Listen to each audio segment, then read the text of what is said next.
welcome to my YouTube channel. Hapus dulu.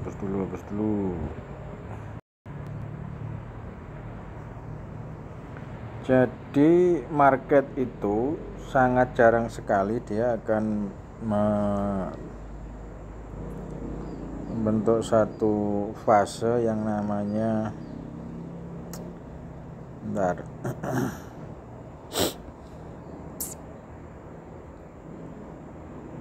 deng dong. Oke,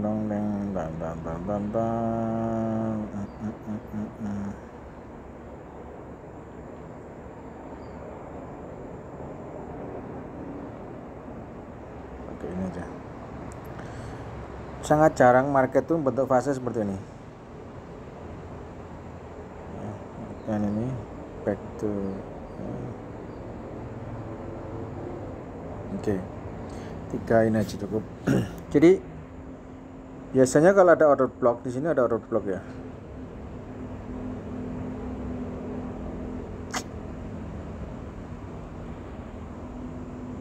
Di sini bisa ada order block. Nah, ini order block. Nah, ini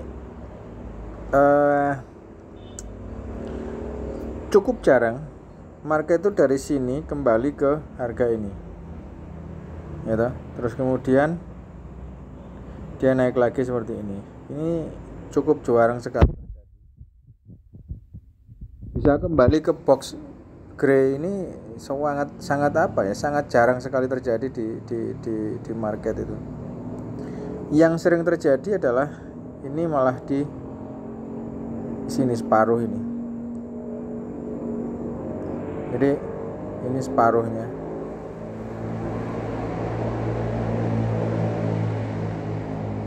Nah, ini justru yang sering terjadi. Bahkan 80%, bila bisa bilang 80% market tuh bergeraknya seperti ini.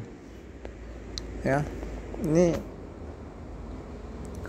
terus dia kembali dari sini ke harga ini, dia sangat jarang dari harga ini ya, dari harga ini langsung turun ke arah box ini, kemudian naik lagi seperti ini, sangat jarang terjadi, sangat jarang sekali terjadi. Nah, market yang struktur seperti ini 50% atau 50% nya ini sangat sering terjadi di market gitu. Dan 50% ini seperti menjadi satu magnet bagi price ini untuk bisa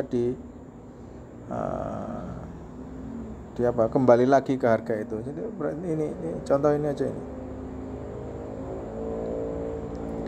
Sebelum melanjutkan tren ya, price itu akan kembali ke 50%. Nah, ini ya, ini dia 50% ya.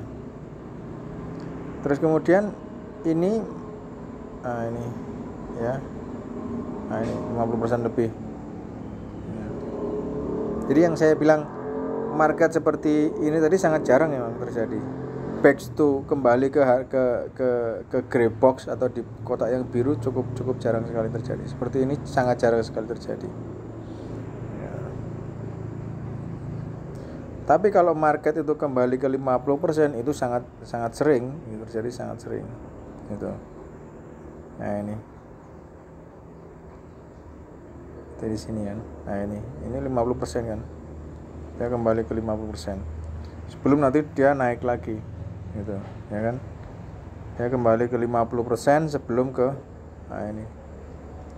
Dari sini kita tarik harga bawah, harga atas ya.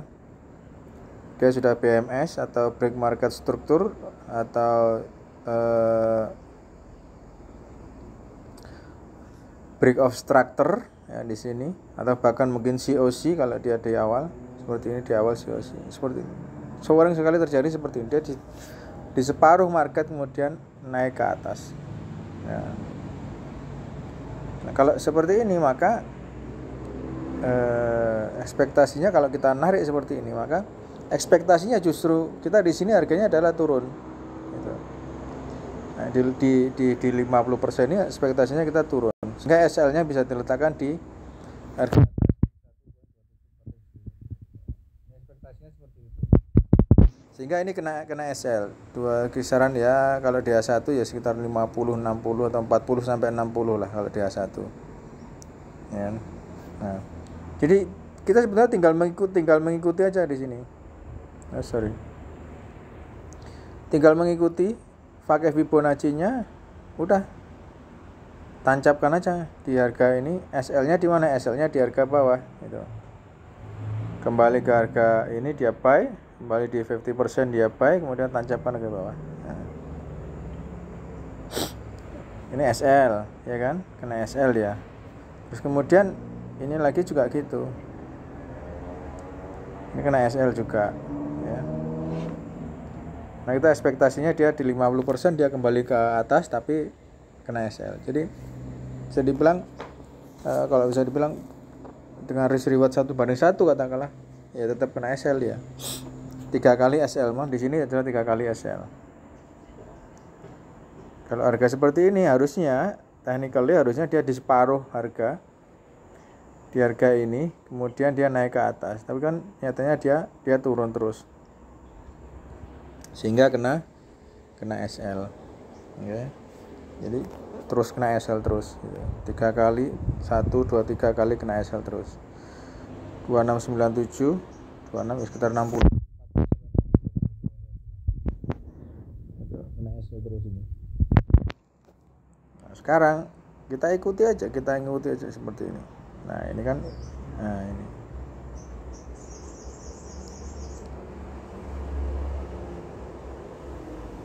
Ya, saat ini adalah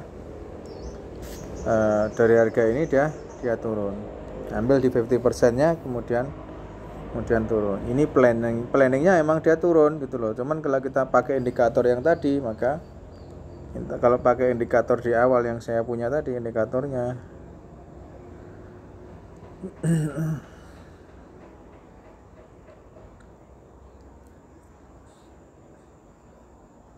nah ini kan buy. Bisa juga buy itu dilakukan di take profit ini.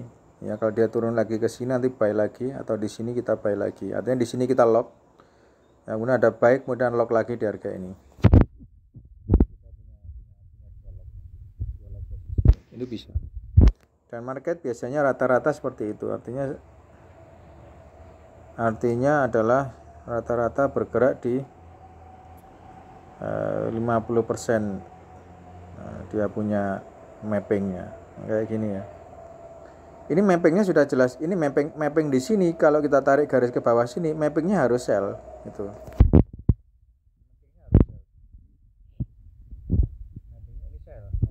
Di sini sama. Ini mappingnya pun juga harus sell. Dia turun, tunggu harga naik ke 50%. Ini sudah sampai 50%. Ini mappingnya mau tidak mau.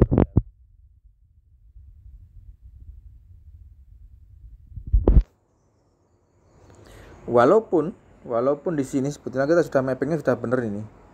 Ini mapping sell ini sudah benar gitu loh. Ini sudah benar, mapping sell-nya sudah benar. Cuma masalahnya dia break di harga atas, makanya kena stop loss gitu. Ya, kena stop loss di sell di harga Fibo 50 di 6513 kena di ya 430 poin lah. Kena stop loss pakai A1. Nah, sekarang mappingnya adalah sell. Nah, sama seperti kalau naik ya sudah cut loss nanti, atau nanti pakai hedging, pakai indikatornya sama dengan seirama dengan indikatornya. Ini indikatornya ini, ya. Ini juga mengatakan sell. Lu kok padahal itu kan take profitnya ada denda. Ini kalau saya ini malah justru berlawanan. Jadi open posisinya itu di entry dan di TP1 ini. Jadi on entry-nya di sini, bisa entry di sini atau di TP1 ini bisa. Ini kalau saya seperti itu. Kemudian di TP2 ini, malah saya lock posisi. Ini adalah posisi untuk ngelock. Ini juga lock posisi. Jadi ketika harga saya tunjukkan di drawing-nya ya. Jadi ketika harga di sini ya, Ya di sini adalah selling ya, di harga TP1 ini adalah sell ya kan. Mana ini? Sorry. Nah, TP1 ini kita sell yang pertama ya kan. Nah, di sini kita sell pertama. Kemudian di harga ini kita lock posisi buy stop. Artinya kenapa buy stop pertama? Ini adalah untuk ngelock posisi yang ada di bawah tadi. Buy stop pertama di sini. Nah, kalau kena lagi buy stop ini nanti akan juga diimbangi dengan sell stop. Jadi langsung bersamaan di sini. Sell limit, Sell limit 2. Jadi posisinya memang hampir bertumpuan dengan buy stop. Mungkin selisihnya 5 poin. Otomatis di harga ini adalah buy stop 2.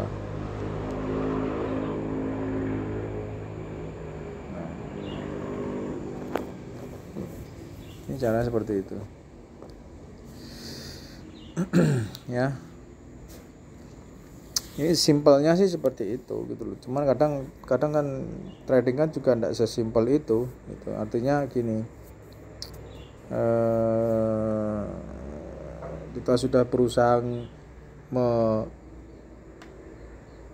melakukan buying and selling ya, ternyata harga tidak sama, tidak mau sesuai dengan apa yang kita inginkan gitu.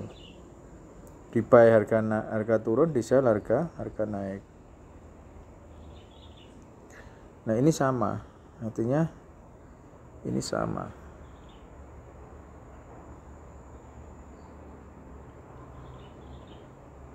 Jadi Fibonacci itu sebetulnya kalau pas, benar-benar pas, kita ngambil satu arah itu dia bisa 90%, ketepatannya bisa 90%. Hanya terkadang kan kita salah juga mengambil. Ini buy-nya di box kotak ini ya kan, harga naik, risk reward 1:1 ya, 1:1. Lalu di harga ini pun juga sama, ini kayak ekspektasinya kita buy di harga ini, nanti dia masuk di harga ini di kotak box hitam, nanti di buy. Risk rewardnya sama 1:1 juga.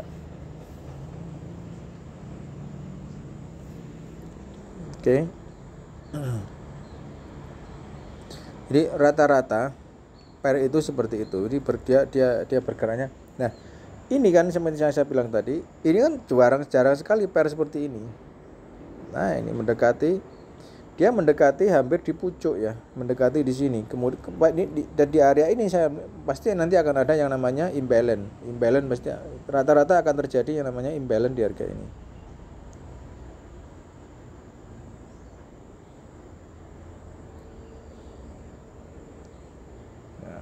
Ini rata-rata terjadi imbalance ya.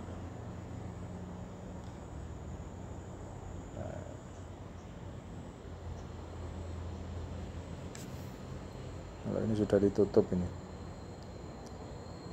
sudah ditutup di harga imbalance-nya di sini. Ini sudah ditutup untuk imbalance-nya ya. Kemudian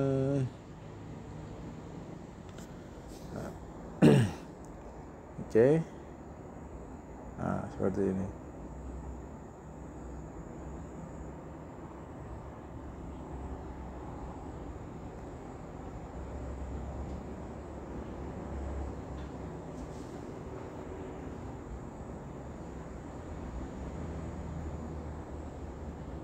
Nah, sini.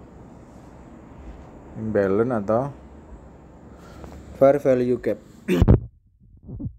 Sudah terjadi, ini enak jelaskan, semuanya sudah tahu, artinya ya harga naik, setelah itu jelaskannya pasti enak. Dan saya yakin semuanya bisa menjelaskan secara gamblang. Cuman masalahnya kan saya bukan trader trading, bukan trader seminar, jadi saya mungkin sedikit kesulitan tuh cara menjelaskan ini gimana cara ngambilnya. Kalau simpelnya ya sih seperti ini, kita tarik garis 50, tunggu di 50, harga naik reward 1/1, selesai sudah. Jadi simpelnya seperti ini. Saya contoh lagi ya. Yen. Nah, kalau saya simpelnya seperti itu. Ini saya hapus dulu. Kalau untuk yang saat ini ya simpelnya saya jelaskannya gini aja. Karena bukan trader seminar, tidak begitu pandai jelaskan ya seperti ini. Targetnya di mana nanti? Targetnya di box hitam ini, kemudian bisa buy. Ini kan itu. Kalau mau nunggu ya tunggu aja di harga box hitam, kemudian buy. Risk rewardnya SL-nya di mana? SL-nya nanti di bawah. Ini. Tunggu aja di harga ini. Ya. SL-nya di sini. Minimum 1/1. Itu. Risk reward-nya 1/1 minimum. Ini kalau mau nunggu seperti itu. Cuma tadi kan kita punya alat bantu yang namanya indikator tadi, funded algo.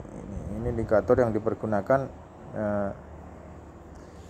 Nah itu ya.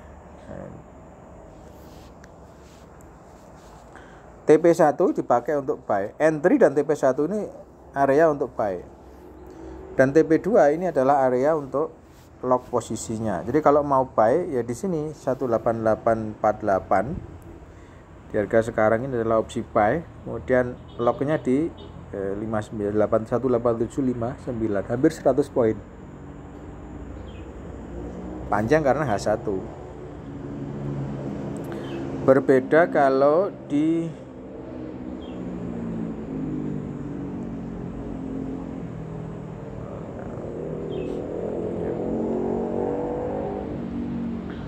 sini di M15. Kenapa saya pakai broker beda? Karena di tiap broker ini saya ada satu ngetes market, ngetes satu untuk ngetes indikator pakai jadi ini pakai M15 sama. Makanya kalau di sini di M15 dia masih sell ya. Di H1 tadi dia buy. Artinya M15 dia masih sell. Kok sell? Ya memang indikatornya bilang entry-nya kan di sini. Entry sell-nya di entry atau di TP1 ini adalah entry. Ini M15 ya. Dan ini saya sudah mencoba tadi ya. Nah, di sini saya sudah melakukan coba ini setelah buy, setelah indikatornya bilang buy di sini. Nah, ini di sini dia indikatornya bilang buy. Kemudian selang berapa waktu kemudian selling di harga ini. Ya, indikator yang ini rilis. Sampai dengan saat ini belum berubah entry. Jadi pas sellingnya kan pas di entry, karena memang indikator ini berarti lama dia belum berubah, merubah strateginya. Itu. Oke, ini pakai M15 ya. Tadi sempat coba USD tadi selling. Nah ini di M15 di USD ini kan selling ya. Saat ini price lagi turun dia. Kemudian lihat di H1-nya, kita lihat di H1-nya. Sama kan, buy kan?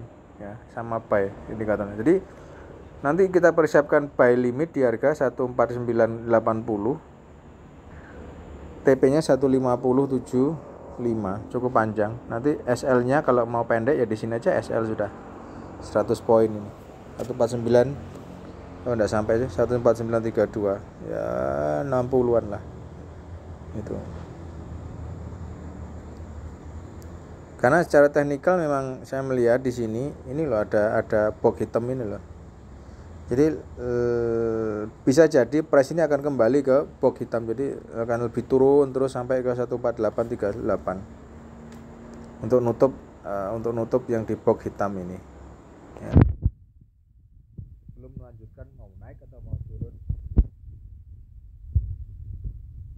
Kan indikator bilangnya gitu. Jadi indikator bilangnya ini acaranya untuk lagi nge-buy gitu loh. Nah, di Aussie ini di M15 ya, di M15 dia buy. Sorry, di H1 dia sell.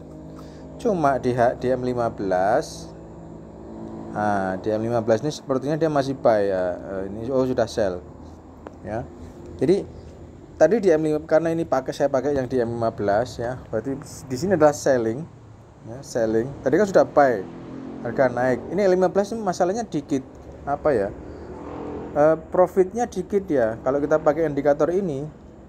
Jadi di awal tadi indikator ini mengatakan dia buy, saya makanya ada tanda buy di harga ini. Di awal dia sell di sini ya, sell gitu.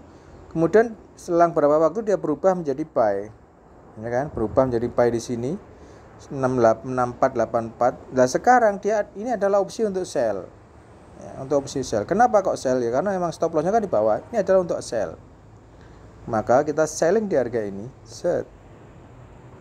Bukan, sorry, maka selling di harga ini ya, set ya. Range-nya perhatikan pendek kan, setelah buy, setelah sell, buy lagi, kemudian sell lagi gitu loh, ring-nya kan pendek.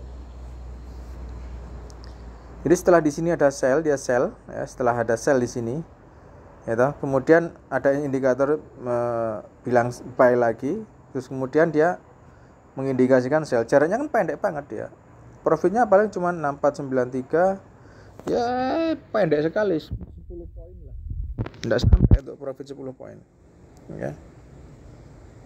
Berbeda kalau kita pakai di H1.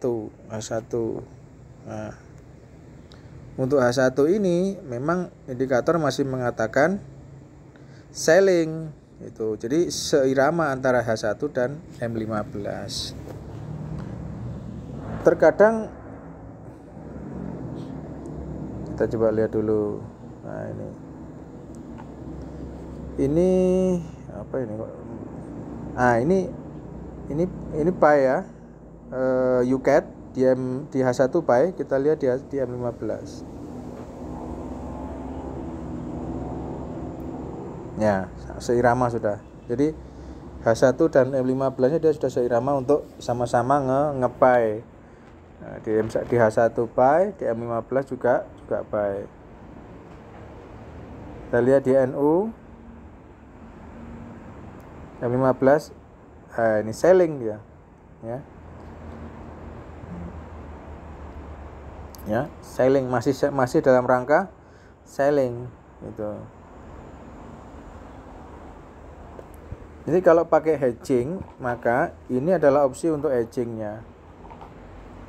Di sini sell, di sini buy, dan juga ada buy stop dan sell limit. Di sini juga ada buy stop dan sell limit gitu. Jadi menutup, kalau dia turun ke bawah untuk menutup posisi yang ada di sini nanti. Apalagi kalau ini nutupnya tambah bawah lagi gitu loh. Bisa profitnya berlipat. Ini M15 ya. M15 dia selling. Kita lihat di H1. Di H1 seirama enggak? Apakah H1 buy? Nah, sama. Masih sama seirama sudah.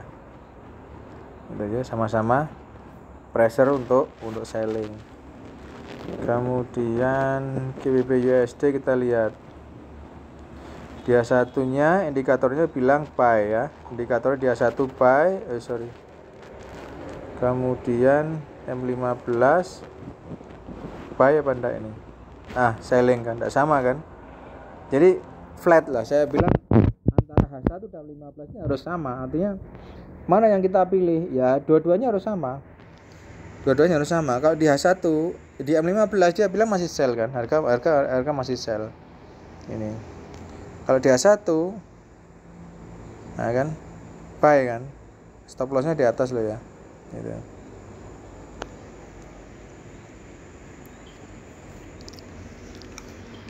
Ini. Malah ini saya pakai langsung secara itu enggak, ini indikator ini baru aku dapat beberapa hari ya, artinya masih dalam masa trial error, dan trial error ini lebih menguntungkan apabila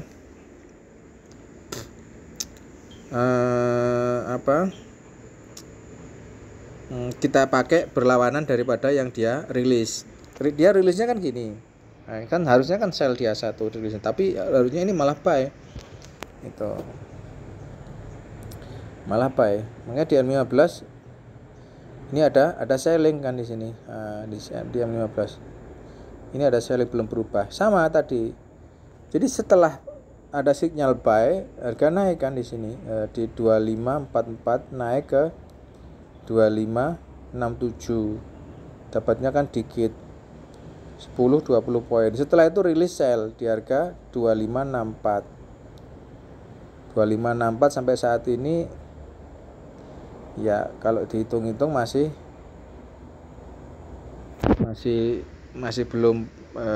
belum cuan, itu masih BEP lah, atau sedikit lah cuannya barusan. Tapi kalau di H1 enak kita mainnya di H1, agak panjang ringnya. Kita coba lagi di gold ya, di BJP, kembali ke JBJB. Di M15 buy, oke, di M15 buy.